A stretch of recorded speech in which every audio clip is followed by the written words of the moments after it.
그리스도인이 해야 할 가장 큰 덕목 중에 하나는 순종이라고 생각합니다. 예수님께서 누구보다도 위대한 순종을 처음 하셨습니다. 그리고 우린 그 순종을 따라가야 하고 닮아가야 할 줄 믿습니다. 이 시간 예배 여러분이 나온 것도 하나의 순종이에요. 일요일 주일에 여러분의 것을 좀 내려놓고 예배 나온 이 발걸음 자체가 하나의 순종이라고 믿습니다. 이 시간 함께 예배 드릴 텐데 먼저 좀 기도했으면 좋겠어요. 하나님, 저를 예배 자리로 불러주셔서 감사합니다. 이 시간 내가 살아계신 하나님, 그 아들 나를 위하여 먼저 순종하신 그 예수 그리스도, 그 주님의 사랑 안에서 나아갈 수 있도록 인도해달라고, 이 시간 함께 해달라고 여러분의 마음을 좀 진정시키시고 기도함으로 나아갈 수 있었으면 좋겠습니다. 기도하시겠습니다. 사랑하는 아버지, 감사합니다. 이 시간 어둡던 그날 새벽을 보내 주가 서 계신 갈보리, 죄인들에게 고난 당하사 못 박히시었네.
할렐루야.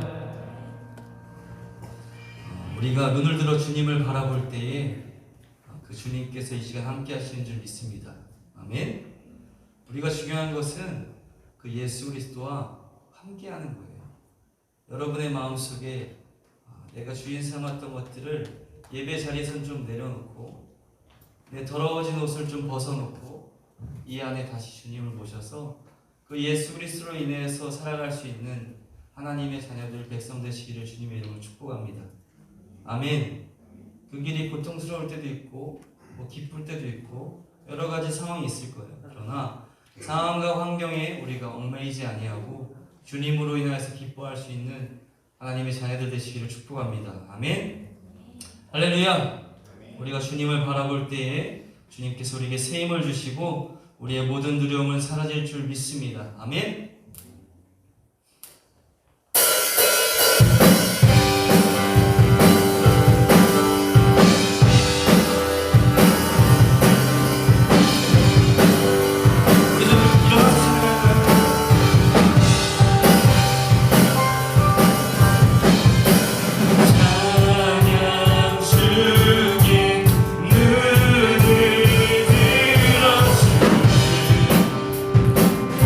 주님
아멘.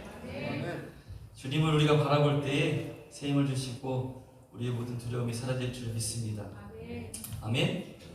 그 고백은 이런 고백이에요. 바울의 고백처럼 내가 가난할 때나 부유할 때나 지식이 있을 때나 없을 때 어떤 상황에 상관없이 내 주님을 예배하고 그 주님으로 인하여 살아가는 것입니다. 아멘. 할렐루야. 그런 고백이 이 자리에 있기를 축복합니다. 아멘.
우리 가운데 충만하게 넘칠 줄 믿습니다.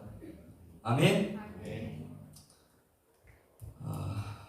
우리의 삶이 비록 버겁고 어려울 수 있어요. 그러나 우리가 주님의 선하심, 그 거룩하심을 믿고 나를 통하여 이루실 일들을 기대하며 그 하나님과 동행하는 삶을 사시기를 주님의 이름으로 축복합니다.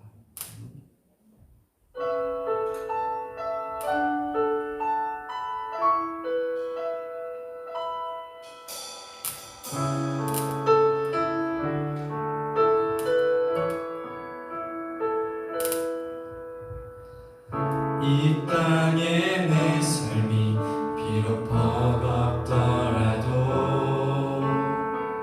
주님의 선하심 나 믿으며 가리.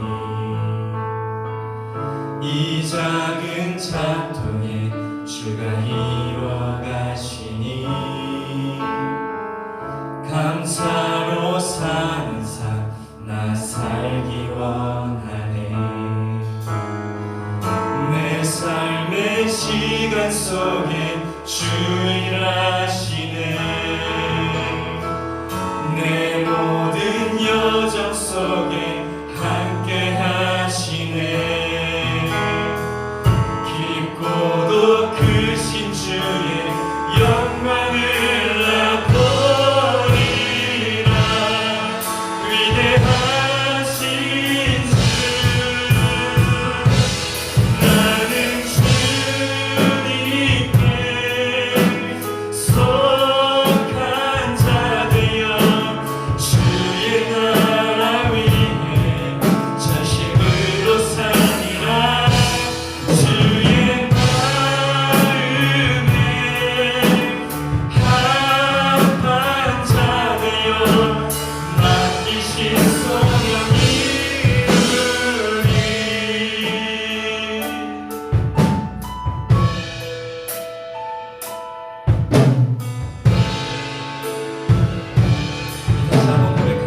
힘으로 살리라 주의 마음에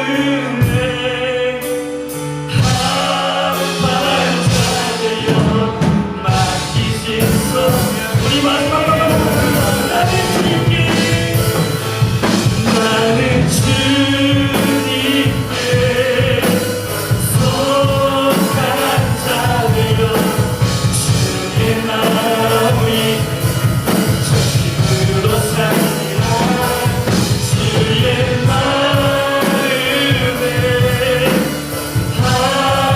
한발자되어 맡기신 소명이 우리 시간 한 번만 잠깐 기도하며 나아갔으면 좋겠습니다. 주님의 마음에 속한 자로 사셔야 합니다. 내 마음이 중심이 되는 삶이 아니라 주님의 마음이 중요한 것 같아요. 내 마음을 제거하고 주님의 마음이 깊이 들어오면 들어올수록 그걸 우리는 그리스도인이라고 하는 거예요. 우리가 믿음으로 구원은 받습니다. 그러나 그리스도인으로서 순종하며 사는 것은 쉽지 않습니다. 다양하게 우리가 모여있지만 다 같은 마음일 거예요. 하나님을 믿는 자녀로서 살아가는 것이 쉽지 않아요. 그러나 온 세상 천지 만물을 창조하시고 나를 구원하기 위하여 그 아들 독생자를 보내신 그 하나님을 더욱더 신뢰해야 할 줄 믿습니다. 이 예배는 그런 자리예요. 내 더러워진 옷을 다시 한번 얘기하지만 다 벗어놓고 주님 세탁해주세요. 빨래해주세요. 다시 깨끗하게 내가 그 옷을 입고 세상에 나가서 버틸 수 있도록 주님 도와주세요. 이 시간 함께 해주세요. 은혜를 주세요. 그 은혜로 살아갈 수 있도록 도와주세요. 이렇게 구하며 나가는 자리가 전 예배 자리라고 믿습니다.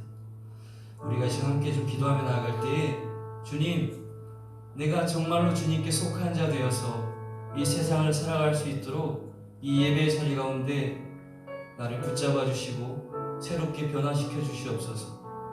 세상에 찌들어서 세상의 기준을 가지고 사는 인생이 아니라 주님께 기준을 두고 주의 말씀에 순종하며 살아갈 수 있는 그런 제자의 모습으로 살아갈 수 있도록 이 시간 나에게 힘을 달라고 변화시켜 달라고 우리가 구하며 함께 좀 기도하며 나아갈 수 있었으면 좋겠습니다. 기도하시겠습니다.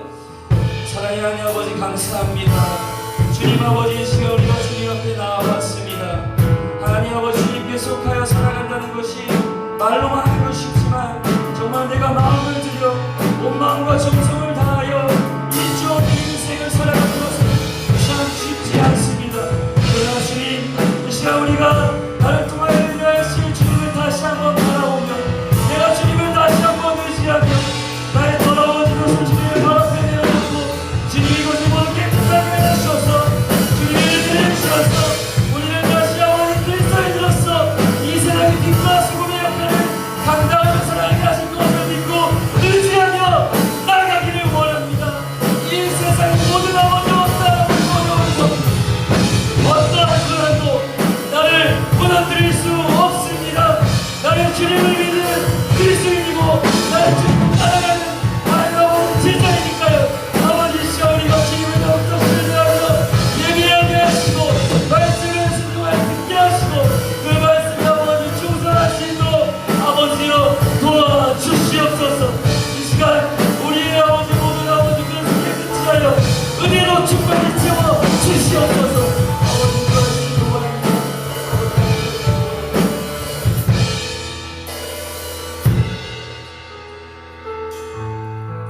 모든 것 감사하며 울과신 예수님 이름으로 기도 올려드립니다. 우리 다 함께 한 목소리로 사도신경 고백하시겠습니다. 사도신경 한 목소리로 고백하겠습니다. 나는 전능하신 아버지 하나님 천지의 창조주를 믿습니다. 나는 그의 유일하신 아들 우리 주 예수 그리스도를 믿습니다. 그는 성령으로 잉태되어 동정녀 마리아에게서 나시고 본디오 빌라도에게 고난을 받아 십자가에 못 박혀 죽으시고 장사된 지 사흘 만에 죽은 자 가운데서 다시 살아나셨으며 하늘에 오르시어 전능하신 아버지 하늘 우편에 앉아 계시다가 거기로부터 살아있는 자와 죽은 자를 심판하러 오십니다. 나는 성령을 믿으며 거룩한 본교회와 성도의 교제와 죄를 용서받는 것과 몸의 부활과 영생을 믿습니다. 아멘. 자, 우리를 대표해서 정치원 이장교사님 기도해 주시겠습니다.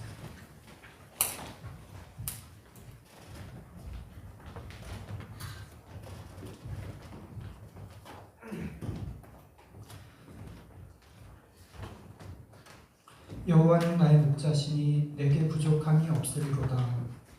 그는 실로 우리의 질고를 지고 우리의 슬픔을 당하였거늘 우리는 생각하기를 그는 징벌을 받았다. 하나님께 맞으며 고난을 당한다 하였도다. 그가 찔림은 우리의 허물 때문이요 그가 상함은 우리의 죄악 때문이라. 그가 징계를 받음으로 우리는 평화를 누리고 그가 채찍을 맞음으로 우리는 나음을 받았도다. 우리는 다 양 같아서 그를 행하여 각기 제 길로 갔거늘 여호와께서는 우리 모두의 죄악을 그에게 담당시키셨도다.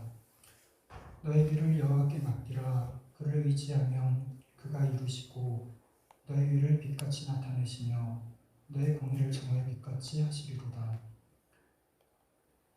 사랑의 하나님, 예수님의 보혈의 은혜로 믿음으로 예배 자리에 나온 귀한 자녀들, 저희의 생각과 행동을 인도해 주시며 온 마음과 목숨과 뜻과 힘을 다하여 하나님을 사랑하게 하시는 감사드립니다.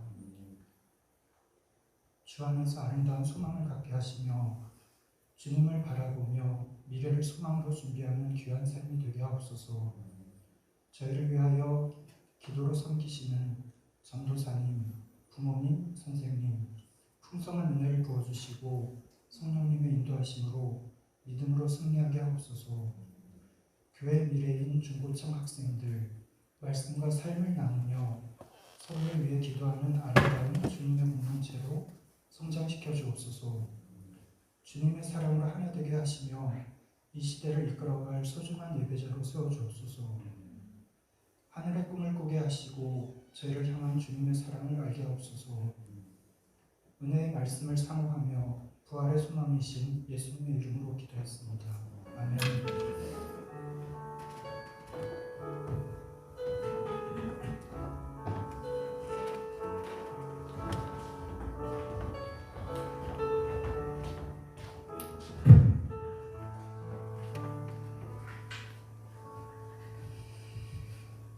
오늘 이 시간에 함께 나눌 말씀은 신약성경 누가복음 5장에 있는 말씀 5장 1절부터 11절의 말씀입니다.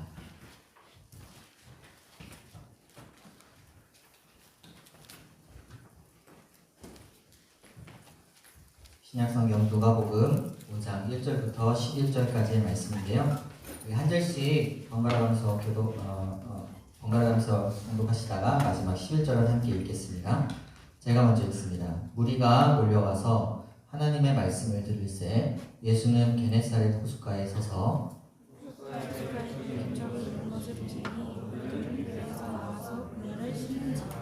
예수께서 한 배에 오르시니 그 배는 시몬의 배라.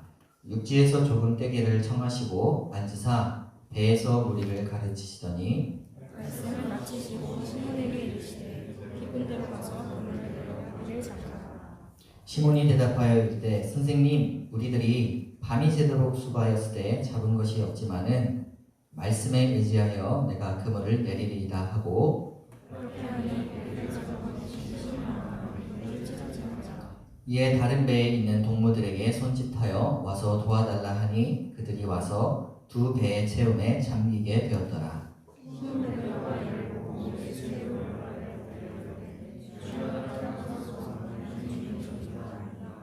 이는 자기 및 자기와 함께 있는 모든 사람이 고기 잡힌 것으로 말미암아 놀라고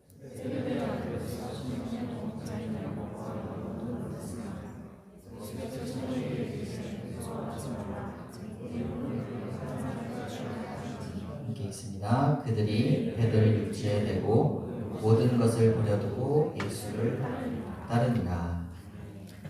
아멘. 우리 4월 19일 우리 중구청 연합예배와 함께 예배드리는 여기 계신 모든 여러분들 가운데 하나님의 은혜와 축복이 함께 있기를 축복합니다.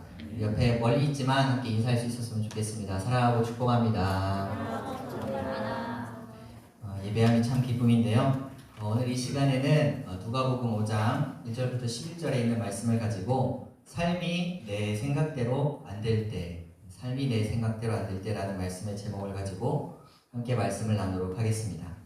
살면서 참 삶이라는 게 너무 오묘해서 내 생각처럼 되지 않을 때가 있지 않습니까? 우리 인생 가운데 살면서 삶의 인생 가운데 성공보다는 그런 어려움과 실패를 경험한 적이 있으십니까? 대부분의 사람들이 물론 여기 있는 저와 여러분들도 마찬가지고 이런 경험들을 분명히 했을 것입니다. 아니면 혹시 지금 이런 삶, 내 삶이 내 마음대로 되지 않는 삶을 살고 있는지는 모르겠습니다. 더 무서운 것은 앞으로도 우리의 인생길 앞에서 인생을 살다 보면은 내 삶이 내 마음대로 되지 않는, 내 뜻대로 되지 않는 그런 수많은 일들을, 그런 사건들을 만나기도 할 것입니다. 자, 그러면 그런 내 삶이 내 마음대로 되지 않는 그런 상황 속에서 우리는 어떻게 반응해야 할까요? 저는 많은 사람들이 반응이 다 다르겠지만 크게 세 가지로 유형을 구분해 볼 수 있을 거라고 생각을 해요. 첫 번째 유형은 에라 모르겠다 유형입니다. 에라 모르겠다. 내 삶이 내 생각대로 되지 않을 때 그냥 맛있는 거나 먹자. 에이 모르겠다. 그냥 잠이나 자자. 에이 모르겠다. 그냥 게임이나 하자. 뭐 이렇게 말하면서 자기가 당한 그런 문제들을 외면하고 회피하는 그런 유형입니다. 두 번째 유형은 내 삶의 주인공은 나야 나 이런 유형입니다. 이 사람들은 내 삶에 내 생각처럼 되지 않을 때, 내 삶이 내 생각처럼 되지 않을 때 열심히 최선을 다해서 그 문제를 해결하려고 하고 극복하려고 하고 또 그렇게 하면서 성실하게 자기의 삶을 해결해 나가려고 합니다. 그래서 그런 모습을 보고 다른 사람들이 부러워하기도 하고 그런 눈빛을 그런 대상이 되기도 하죠. 그런데 결국 그 사람들도 결국에는 자기가 가지고 있는 한계 안에서 한계를 경험하게 되는 것을 보게 됩니다. 마지막 유형은 주님만 의지의 유형입니다. 주님만 의지. 이 유형의 사람들은 인생의 어려움이 올 때, 내 삶이 내 생각대로 되지 않을 때 하나님 앞에 기도합니다. 하나님, 제 인생길에서 이런 일이 생겼습니다. 저에게 길을 보여주십시오. 제가 어떻게 하면 좋겠습니까? 그렇게 하면서 자기에게 주어진 그 현실 가운데 기도하면서 주님만 의지하면서 성실하게 살아가는 그런 유형입니다. 사랑하는 모든 여러분, 저는 이 시간 여러분들이 이 세 번째 유형으로 살아가시기를 주님의 이름으로 축복합니다. 내 삶이 내 뜻대로 안 될 때 에라 모르겠다 이렇게 도망가지도 마시고요. 또 내 인생의 주인공은 나야 나라고 하면서 그렇게 살지 않기를 바랍니다. 바라기는 내 삶이 내 마음대로 내 뜻대로 되지 않을지라도 주님만 의지하며 살아가시면 좋겠습니다. 아멘. 저는 이런 생각을 하면서 오늘 본문 묵상을 하면서 오늘 이 본문 말씀이 누가복음의 말씀이 우리의 모습을 참 잘 보여준다는 생각이 들었습니다. 왜냐하면 오늘 본문에 내 삶이 내 마음대로 되지 않는 한 사람이 나오기 때문입니다. 그 사람의 이름은 베드로입니다. 우리가 잘 알고 있는 것 같이 베드로는 직업이 어부였습니다. 베드로는 고기를 잡는 거에 있어서는 전문가였습니다. 누구보다도 전문가였는데 이런 전문가에게 인생의 큰 위기가 찾아오게 되죠. 내 마음대로 안 되는 일이 찾아오게 됩니다. 밤이 새도록 수고해서 그물을 던지고 물고기를 잡으려고 했지만 단 한 마리도 잡지 못하는 그런 인생의 경험을 하게 되는 것이죠. 여러분, 오늘 이 본문에 나오는 베드로의 마음을 한번 상상해 보십시오. 우리가 베드로가 한번 입장이 되어 봅시다. 만약 여러분이 베드로라면 어떤 마음이 들었을까요? 실패, 좌절, 불안, 수많은 이런 부정적인 생각들이 우리 마음에 들 것 같습니다. 한번 생각을 해보세요. 베드로는 이 고기를 잡는 게 어떤 그냥 취미로 낚시질 하는 게 아니라 삶의 문제였습니다. 직업이었습니다. 그것으로 먹고 살아야 하는 사람이었어요.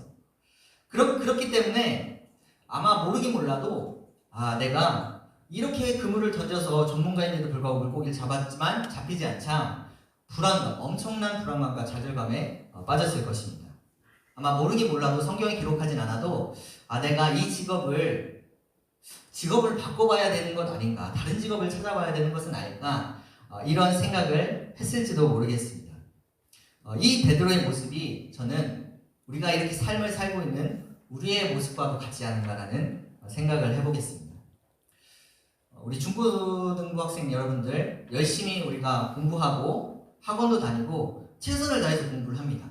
근데 그럼에도 불구하고 공부를 왜 해야 될지도 모르겠고 성적은 오르지도 않고 그럴 수 있습니다.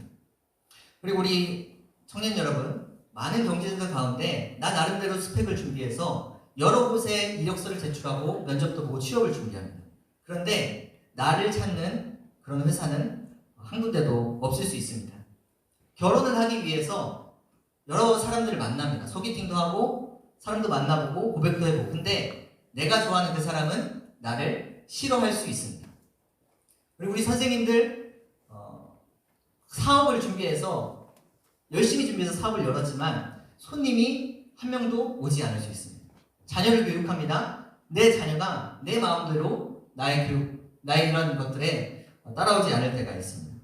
이처럼 우리가 삶이 참 이런 거예요. 참 묘합니다. 내 삶이 내 뜻대로 안 되는 인생을 참 살아가고 있는 것과 같습니다.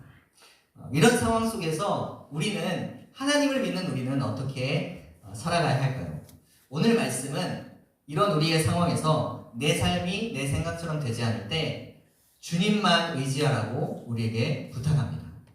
주님만 의지하라고.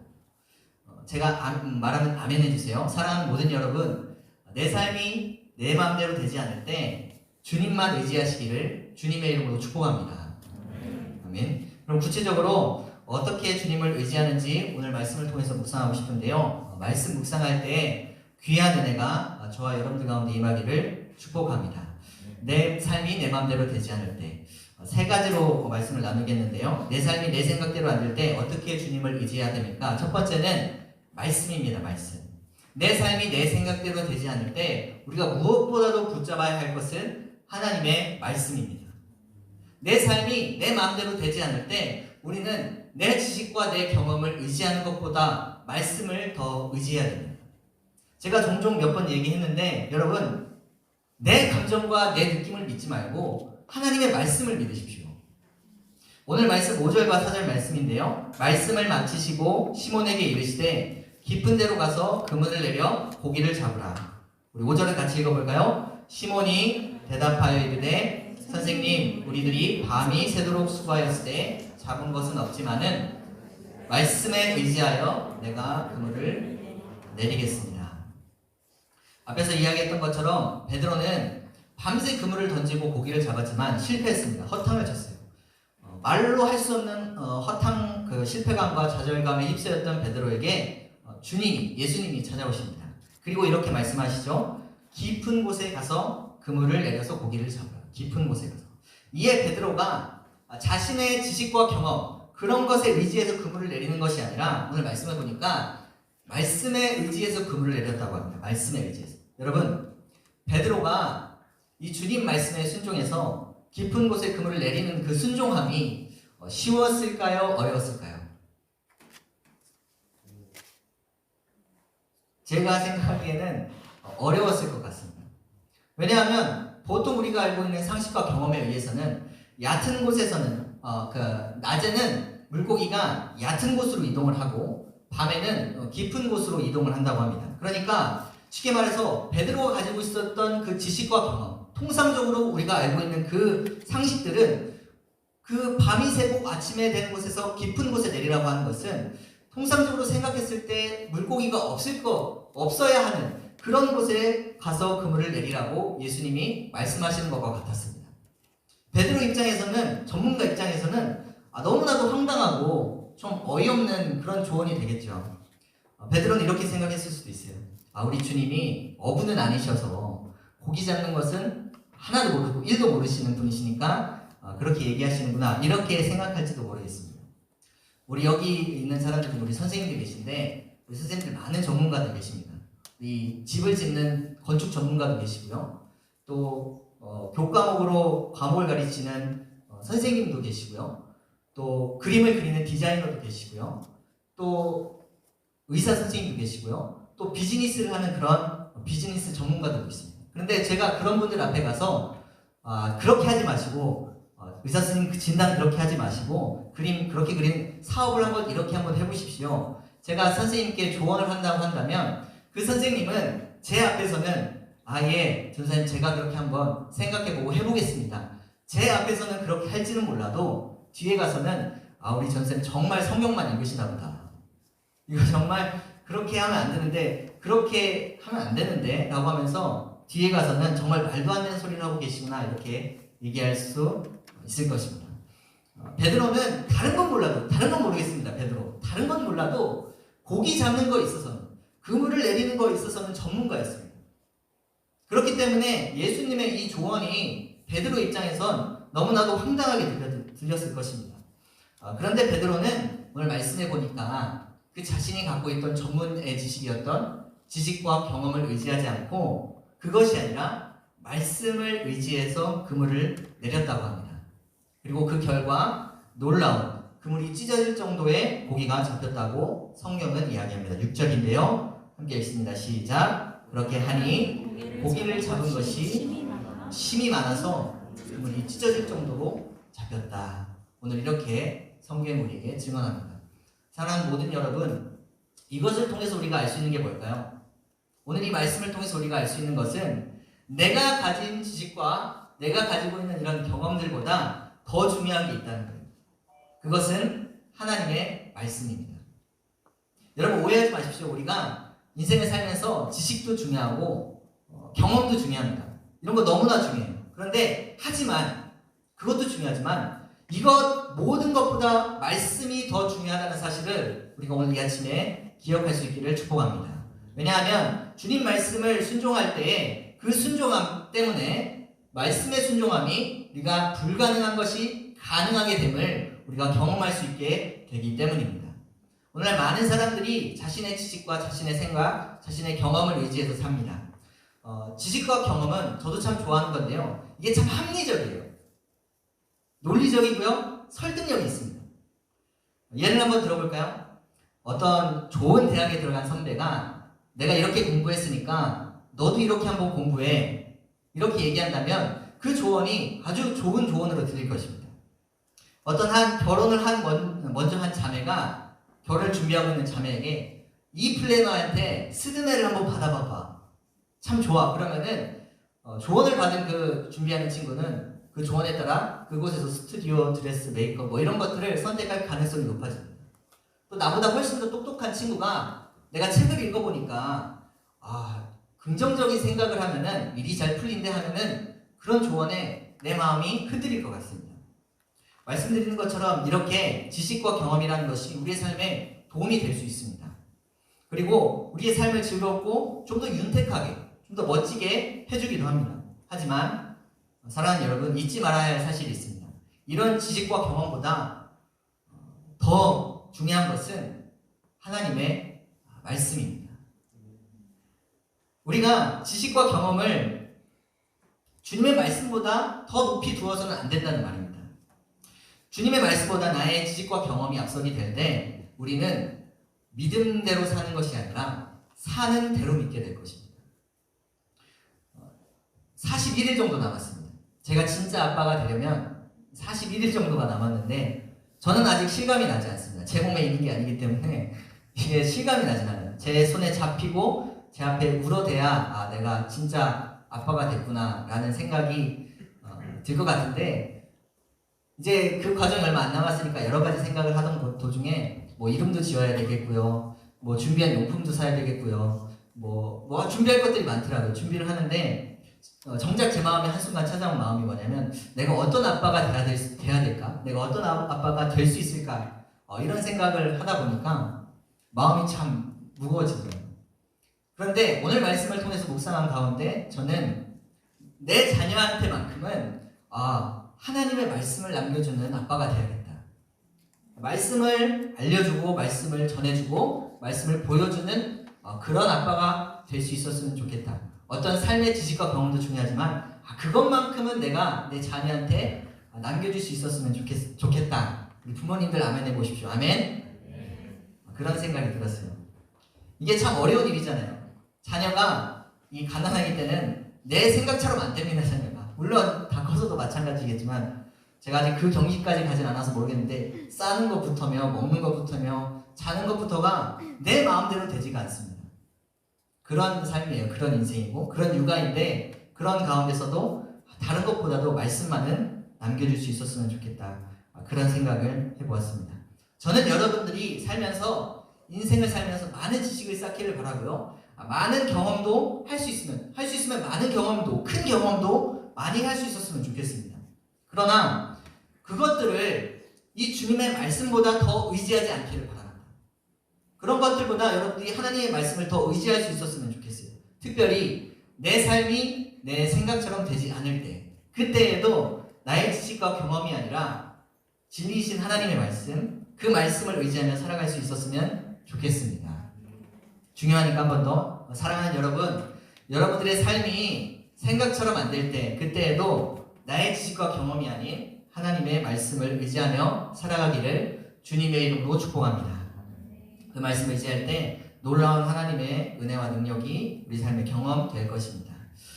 두 번째, 내 삶이 내 생각대로 안 될 때 우리가 어떻게 주님을 의지해야 됩니까? 두 번째는 주인인데요. 내 삶의 주인을 의지해라. 내 삶의 주인을 의지하기를 축복합니다. 8절 말씀인데요. 함께 읽습니다. 시작. 시몬 베드로가 이를 보고 예수의 무릎 아래에 엎드려 이르되 주여 나를 떠나소서 나는 죄인으로소이다. 이게 베드로의 반응인데요. 여러분 가만히 생각해보면 이 베드로의 반응이 조금 저는 어색합니다. 베드로가 물고기를 그냥 조금 잡은 것도 아니고 그물이 찢어지도록 많이 잡았습니다. 여러분이 만약 그렇게 그물을 잡았다면 물고기를 잡았다면 여러분은 예수님께 뭐라고 하겠습니까? 저는 아마 이렇게 할 것 같아요. 주님 대박입니다. 드디어 잡혔습니다. 너무 감사합니다. 이제 저와 함께 동업하시죠. 베드로 수산 어떻습니까? 6대4 이제 어디 가서 그물을 내려야 되면 되는지 알려주십시오. 주여 이게 저는 어디에 그물을 내리면 될까요? 저는 이게 더 자연스러운 반응이라고 생각을 해요. 근데 이렇게 대답하는 것이 어쩌면 자연스러울 수 있는데 베드로는 특이하게도 뭐라고 대답하냐면 주여 나를 떠나십시오. 나는 죄인입니다.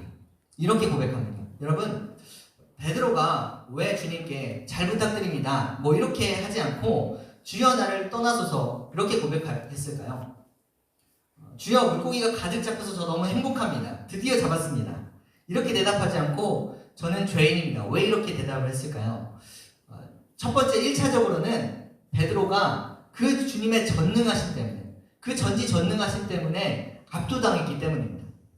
베드로가 우리가 영적인 시야가 확 열려서 그분이 누구이신지 주님이신 것을 알아봤기 때문이에요.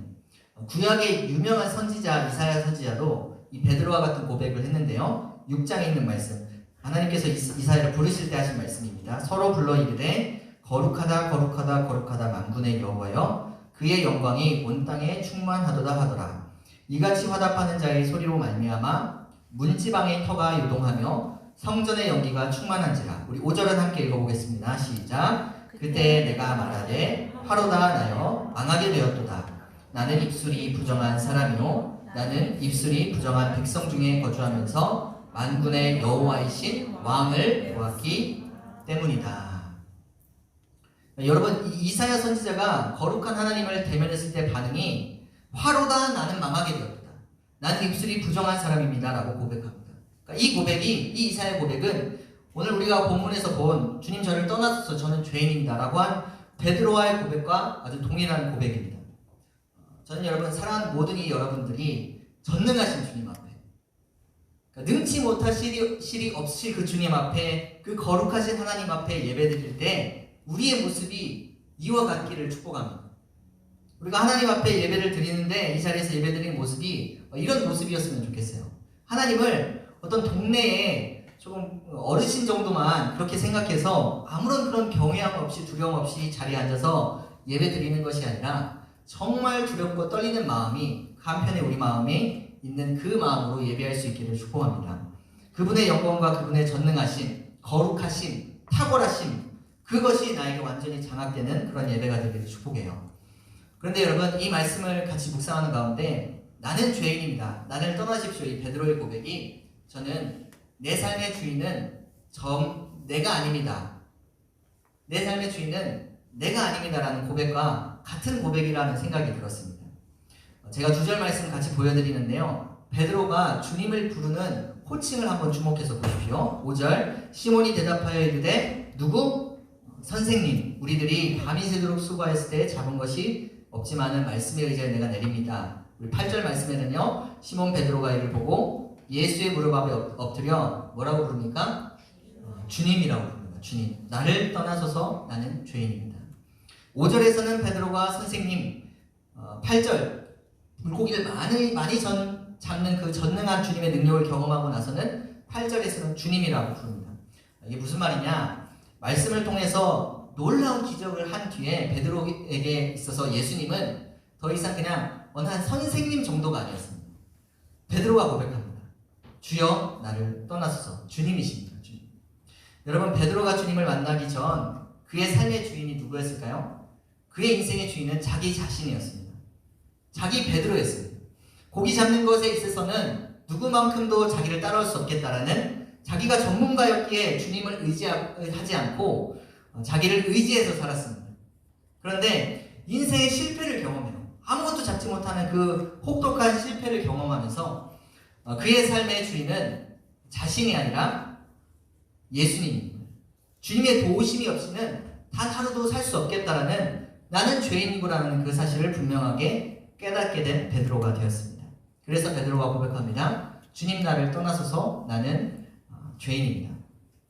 앞서서는 내 삶이 내 생각대로 안 될 때 지식과 경험보다 하나님의 말씀을 의지해야 된다고 제가 전했습니다. 그런데 우리가 그 성경 말씀을 대할 때 주의할 점이 있는데요, 그것이 무엇이냐면 이 성경의 주인이 내가 아니라 예수님이라는 것입니다.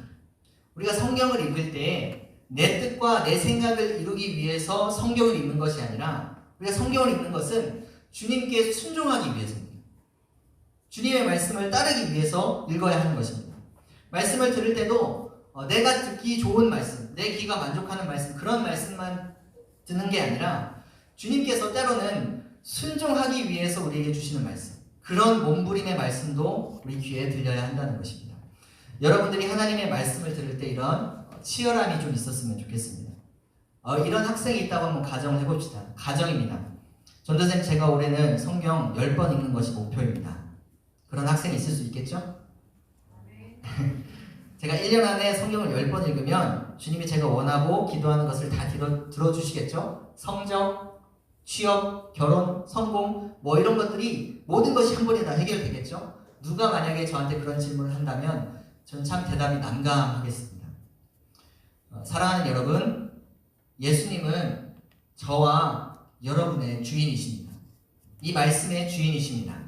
내가 신앙생활을 뭔가 열심히 하면 내 소원을 들어주는 어떤 요술램프 지니아 같은 그런 존재가 아니십니다. 그러니까 우리가 신앙생활을 함에 있어서는 예수님을 나의 주인으로 모시고 말씀을 바라보고 신앙생활을 하는 것입니다.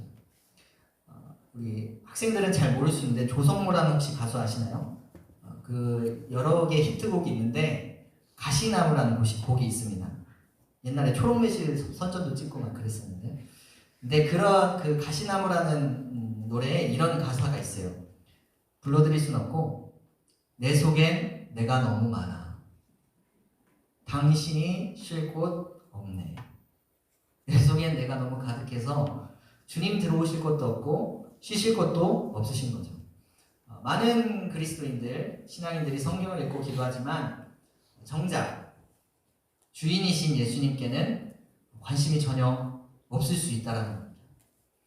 예수님을 통해서 입시야, 취업, 결혼과 성공, 이런 물고기를 잡는 것에 대해서는 너무 많은 관심이 있죠. 그러다 보니 내 안에 주님 쉴 곳이 없는 곳이 없게 되는 것입니다. 교회를 찾아와 예배드리는 사람은 많은데 주님이 찾으시는 그 한 사람은 없을 수 있는 것이죠. 여러분 삶이 내 뜻대로 안 될 때 화가 나고 짜증이 나는 이유가 뭘까요? 저도 그런 경험을 많이 하는데 내 뜻대로 안 되면 불안해서 견디지 못해요. 그런 이유가 무엇입니까? 어쩌면 내 삶의 주인이 나이기 때문은 아닌지 한번 이 시간 반문해 보시길 바랍니다.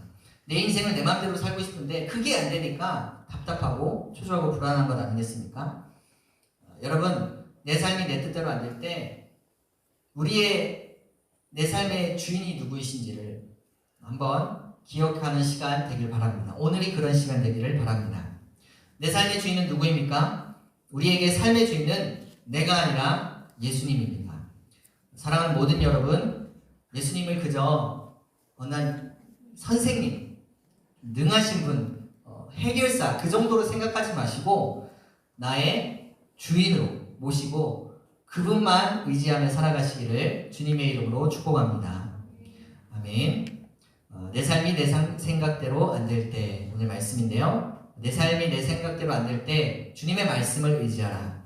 내 삶이 내 생각대로 안 될 때 예수님을 나의 주인으로 삼고 그분을 의지하라. 이런 말씀인데요. 그럼에도 불구하고 우리는 연약한 죄인이지라 주님 말씀보다 나의 지식과 경험을 의지할 때가 더 많습니다. 또한 내 삶의 주인이 예수님을 인정하기보다는 내 뜻대로 내 마음대로 죄를 지으면서 살 때가 더 훨씬 많습니다. 그런 우리의 모습인데 우리 가운데 소망이 있을 수 있을까요? 저는 실패한 죄인인 저와 여러분들을 사용하실 것을 믿고 그 주님을 의지할 때 우리 가운데서도 소망이 있을 것이라고 확신을 합니다. 마지막 내용인데요. 내 삶이 내 뜻대로 내 생각대로 안 될 때 어떻게 주님을 의지해라? 실패할 나도 사용할 주님을 의지하시기를 주님의 이름으로 축복합니다. 10절 말씀인데요. 함께 읽습니다. 시작. 세베대의 아들로서 시몬의 동업자인 야고보와 요한도 놀랐음이라. 예수께서 시몬에게 이르시되 무서워하지 말라. 이제 후로는 내가 사람을 취하리라 하시니. 고기를 잡는 데 있어서 실패한 베드로, 자기가 죄인인 것을 나를 떠나소서라고 자기를 인정한 베드로, 그런 그를 예수님께서는 포기하지 않으십니다. 주님께서 베드로에게 사명을 주세요. 어떤 사명입니까? 내가 나중에 사람을 취할 것이다. 네가 사람 낚는 업으로서 영혼을 구원할 것을 말씀하고 사명을 주시는 것입니다. 여러분, 베드로는 우리가 앞에서 살펴봤듯이 극심한 좌절, 실패를 경험했습니다. 그리고 전능하신 주님 앞에 자신이 철저하게 죄인임을 고백하고 깨달았습니다. 그런데 그 실패한 사람을 우리 세상에서 누가 쓸 수 있겠습니까? 그런데 그 실패한 죄인인 베드로에게 주님께서 찾아오셔서 뭐라고 말씀하시냐면 내가 너를 쓰겠다.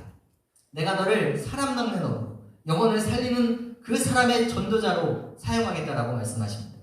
비록 우리가 연약한 죄인이지만 주님이 베드로를 통해서 당신의 일을 하시겠다고 하시는 것입니다. 저는 이 주님의 말씀을 통해서 실패한 죄인, 여전히 연약하고 주님의 말씀에 순종하지 못한 우리에게도 소망이 있음을 믿습니다. 오늘날 너무나 많은 사람들이 내 생각대로, 내 삶이 내 생각대로 안 될 때 다급하고 초조해합니다. 성급하게 일을 해결하고 추진하려다 보다가 일을 그리칠 때가 많이 있습니다. 오늘 본문에 나오는 베드로도 사실 성격이 굉장히 한성격 하는 사람, 급한 사람이었어요. 요한복음 21장에 나오는 내용인데요. 오늘 본문과 유사한 내용을 담고 있습니다. 예수께서 이르시되 얘들아 너희에게 고기가 있느냐 대답하되 없나이다. 이르시되 그물을 배 오른편에 던져라. 그리하면 잡으리라 하시니 이에 던졌더니 물고기가 많아 그물을 들 수 없더라. 우리 7절은 같이요. 시작. 예수께서 사랑하시는 그 제자가 베드로에게 이르되 주님이시라 하니 시몬 베드로가 벗고 있다가 주님이라 하는 말을 듣고 겉옷을 두른 후에 바다로 겉옷을 두르고 뛰어내렸다고 했습니다. 방금 이 읽은 요한복음 이야기는 오늘 내용과 본문과 유사한데요. 물고기를 잡고 있는 때 예수님께서 이번에는 깊은 곳이 아니라 배 오른편에 던지라고 말씀하십니다. 그러자 베드로가 말씀에 순종했을 때 유사한 기적이 일어났습니다. 그런데 베드로가 그 상황에서 어떻게 반응하느냐? 주님을 향해서 겉옷을 입고 바다에 뛰어가는 모습을 보여줍니다. 보통 우리가 바다에 들어가면 옷을 벗고 들어가야 되지 않겠습니까? 그런데 베드로는 너무 성미가 급해서 주님이시다, 그 주님의 힘을 인지하고 나서는 조급해져서 바로 바다에 뛰어드는 베드로의 모습이 통해서 그의 성격과 성미를 우리가 조금 알 수 있는데요. 그런데 여러분, 사실은 우리도 마찬가지로 이 베드로와 같이 조급한 마음이 있지 않습니까? 특별히 내 삶이 내 생각대로 안 될 때는 더 그렇습니다. 주님의 때를 인내하기보다는 기다리지 못하고 바로 내 뜻대로, 내 생각대로 행동할 때가 있지 않습니까? 주님을 의지하기보다는 나를 의지해서 그 세상의 불안감에 빠지고 있지는 않습니까? 그런 저와 여러분들 가운데 오늘 주님께서 말씀을 통해서 말씀하십니다. 무서워하지 말아라. 두려워하지 말아라. 조급해하지 말아라. 내가 너를 사용하겠다. 후에 내가 너를 사람을 취하는 사명으로 부르겠다라고 말씀을 하십니다. 주 안에서 사랑하는 모든 여러분, 내 삶이 내 생각대로 안 되어서 낙심과 좌절에 빠지는 분들이 계십니까? 마음이 조급해지시는 분들이 있습니까? 어쩌면 하나님께 원망을 하시는 분이 계십니까? 바로 그때 우리는 실패한 죄인도 그런 나도 사용하실 주님이시라는 것을 기억해야 됩니다. 주님은 베드로뿐만 아니라 저와 여러분들도 반드시 분명히 사용하실 것입니다. 제가 아는 선배가 있는데요. 그분은 실패의 달인입니다. 운전면허 시험도 떨어지고 그 과목도 한 과목을 4번이나 F를 받은 적이 있어요. 그러니까 똑같은 수업을 4번이나 들어서 간신히 수강하고 졸업하고, 아무튼 그 인생을 살펴보면 참으로 제가 안타깝다는 생각이 들 정도로 실패가 많은 사람이었습니다. 근데 그분이 사역을 하시는데 서울의 노량진에서 사역을 시작하셨어요. 근데 노량진 아시잖아요. 거기 많은 시험들을 준비하는 수험생들도 있고 실패도 경험하는, 거기서 사역을 하는데 그런 사람들이 모이니까 얼마나 위로가 필요하겠습니까? 근데 그 청년들이 오히려 이 선배의 이야기를 들으면 이렇게까지도 실패할 수 있겠구나 라는 그 위로함 때문에 말씀을 전하는 순간에 정말 큰 위로가 있었다고, 그러면서 고백하기를 실패도 이렇게 사용될 수 있구나. 내 실패함을 통해서 누군가를 위로하면서 주님의 선한 영향력을 드러낼 수 있겠구나. 그러면서 그런 고백을 나눴던 기억이 있습니다. 사랑하는 모든 여러분, 내 삶이 내 생각대로 안 될 때 불안할 수 있습니다. 조급할 수 있습니다. 원망과 짜증이 하나님께 올라올 수 있습니다. 왜 하나님은 나에게 이런 말도 안 되는 실패와 이런 상황을 허락하시는지 이해가 안 될 때 그럴 때 있습니다. 그러나 그럴 때 그런 실패한 우리의 모습이라도 저와 여러분들을 주님께서 사용하실 것을 믿는 여러분들 되시기를 축복합니다. 주님께서 내가 지금 겪는 아픔과 고통을 사용하실 것을 신뢰하기에 우리는 주님을 바라보면서 그분을 의지하며 걸어갈 수 있을 것 같습니다. 말씀을 정리하겠습니다. 오늘 말씀의 제목, 내 삶이 내 생각대로 안 될 때. 우리가 붙잡아야 할 것은 무엇입니까? 나의 지식과 경험이 아닌 하나님의 말씀을 붙잡으십시오. 내 삶의 주인이신 예수 그리스도, 그분을 붙잡으십시오. 그리고 그분이 실패한 나의 삶일지라도 나를 사용하실 줄을 의지하십시오. 신뢰하십시오. 내 삶이 내 생각대로 안 될 때 에라 모르겠다, 피하지도 마시고 내 삶의 주인공은 나야 나 혼자 교만한 마음으로 이렇게 살지 않기를 바랍니다. 쉽지 않겠지만 주님만 의지하면서 오늘 제자들이 모든 것을 버려두고 예수님을 따라갔던 것처럼 저와 여러분들도 예수 따라가는 그런 삶이 되기를 주님의 이름으로 축복합니다. 하나님 감사합니다. 오늘도 어려운 환경이지만 이렇게 모여 찬양하며 예배하며 기도할 수 있는 은혜 주심에 감사합니다. 고백합니다. 주님, 우리의 인생이, 내 삶의 경영이 내 마음과 내 뜻대로 안 될 때가 너무 많습니다. 주님, 오늘 말씀을 통하여서 그러할 때라도 우리가 어떻게 해야 할지 지혜의 말씀 주시니 감사합니다. 말씀을 순종하여 내 삶의 주인이신 주님께 나아가길 원합니다. 그럴 때 하나님 우리를 사용하실 그 주님을 기대하며 소망하며 우리 가운데 소망 가운데 충만하게 은혜 주실 그 주님을 기대하게 하옵소서. 주어진 상황에서 오직 주님만 의지하고 주님을 따르길 원합니다. 보이는 상황에 무너지지 않고 오직 예수의 능력으로 승리하는 한 주 되게 하옵소서. 감사드리며 예수 그리스도 그 이름으로 간절히 기도합니다.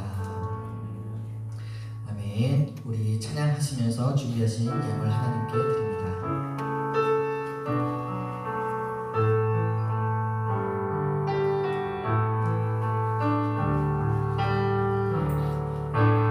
내게 있는 양유로가 가져와 그 말 위에 입 맞추고 예드립니다. 나를 위해 험한 산길 오르신 그 발 걸음마다 크신 사랑 새겨놓았네. 사랑의 주님 감사합니다. 우리에게 은혜 주시고 우리에게 드릴 것을 잃게 하신 주님 감사합니다. 이 시간 우리 마음의 문을 열어 주님께 예배드리고 또한 적은 물질이지만 주님 부족하지만 주님 나라를 위하여 주님 헌신을 위하여 드리는 손길 위에 축복하여 주시고 주님의 나라와 영광을 위하여 사용될 수 있는 합당한 제사임을 될 수 있도록 인도하여 주옵소서. 주님 이 시간 한 주간 삶 가운데도 함께 해주시고 현장에서 예배를 드리는 자들이나 가정에서 예배드리는 모든 자들 가운데 주님의 은혜와 평강이 함께하게 하옵소서. 감사드리며 예수님의 이름으로 간절히 기도합니다. 아멘. 우리 주기도문으로 모든 예배 마치겠습니다. 하늘에 계신 우리 아버지, 아버지의 이름을 거룩하게 하시며 아버지의 나라가 오게 하시며 아버지의 뜻이 하늘에서와 같이 땅에서도 이루어지게 하소서. 오늘 우리에게 일용할 양식을 주시고 우리가 우리에게 잘못한 사람을 용서하여 준 것 같이 우리 죄를 용서하여 주시고 우리를 시험에 빠지지 않게 하시고 악에서 구하소서. 나라와 권능과 영광이 영원히 아버지의 것입니다. 아멘. 한 주간 귀한 은혜로 승리하시기를 축복합니다.